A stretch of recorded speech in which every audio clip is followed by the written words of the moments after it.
نحمده ونصلي على رسوله الكريم أما بعد فأعوذ بالله السميع العليم من الشيطان الرجيم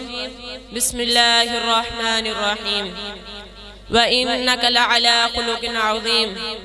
اور بلا شبہ یقیناً تو ایک بڑے خلق پر ہے۔ حضور آئے تو سر آفرینش پا گئی دنیا، حضور آئے تو سر آفرینش پا گئی دنیا، اندھیروں سے نکل کر روشنی میں آ گئی دنیا، بجھے چہروں کا زنگ اترا، ستے چہروں پہ نور آیا، حضور آئے تو انسانوں کو جینے کا شعور آیا۔ عزیزان ملت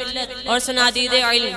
انسان انسانیت کو بھول چکا تھا۔ بنت حوا ابن آدم کی ہوس کا شکار تھی، عورت پاؤں کا جوتا سمجھی جانے لگی، صنف نازک کو درگور کرنا فخر سمجھا جانے لگا، نسل انسان کی پہچان مفقود ہو چکی تھی، ہر دوسرا غلامی کی دلدل میں دھنستا جا رہا تھا۔ سرزمین عرب انسانیت خون سے سرخ ہونے کو تھی، درندوں کے وصف انسانوں کے لیے بولے جانے لگے، ہدایت کے مدعی خود بے راہ روی کا شکار تھے۔ اچانک سرزمین حجاز میں ایسا آفتاب امن طلوع ہوا کہ جس کی آمد سے انسانیت کو کھوئی ہوئی میراث مل گئی، پھولوں پہ رعنائی، کلیوں پہ بہار آ گئی، عربوں کی بنجر زمینیں شاداب باغیچوں میں بدل گئیں، عزت نفس، معیشت، معاشرے اور عقیدے کو تحفظ ملا۔ حضرات، حضور اکرم صلی اللہ علیہ وسلم کے امن کا ہی نتیجہ تھا کہ ابن خطاب فاروق اعظم بن گئے، ابن ابی قحافہ صدیق بن گئے اور ابن عفان ذوالنورین بن گئے، ابن ابی طالب حیدر قرار بن گئے،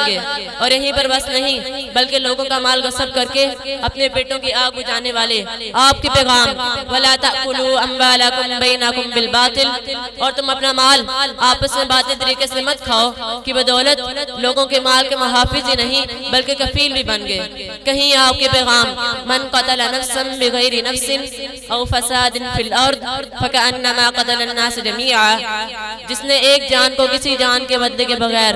یا زمین میں فساد کے بغیر قتل کیا تو گویا اس نے تمام لوگوں کو قتل کیا۔ سے انسانیت قاتل رحیم و شفیق بن گئے۔ زندہ جلائی جانے والی عورت کو آپ کے پیغام خیرکم خیرکم لأہلہ وانا خیرکم لأہلی،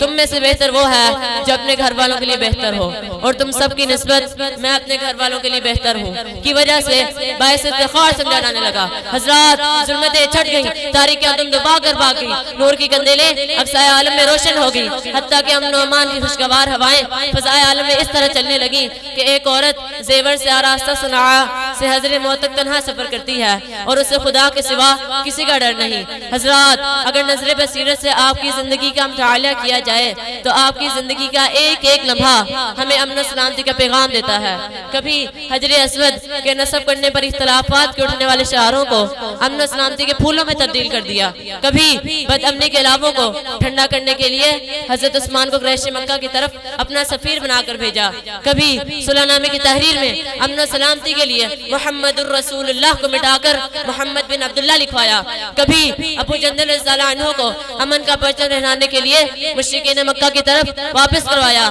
کبھی اپنی لخت جگر کے قاتل کو معاف کر کے دنیا میں امن و سلامتی کا ڈنکا بجایا، حتیٰ کہ آپ کے قتل کے سازشیں کرنے والے، ہجرت میں مجبور کرنے والے، پاؤں میں کانٹے بچھانے والے، حضرت سمیہ رضی اللہ عنہ کو شہید کرنے والے، حضرت بلال رضی اللہ عنہ کو ریت پر لٹانے والے اور حضرت خبیب رضی اللہ عنہ کو سولی پہ چاہنے والے آپ کے سامنے سر جھکائے کھڑے تھے، تو آپ صلی اللہ علیہ وسلم نے امن و سلامتی کے بقا کے لیے انہیں بھی لا تثریب علیکم اليوم، آج تم پر کوئی ملامت نہیں کہہ کر امن کا پروانہ تھما دیا۔ وآخر دعوانا الحمدللہ رب العالمین۔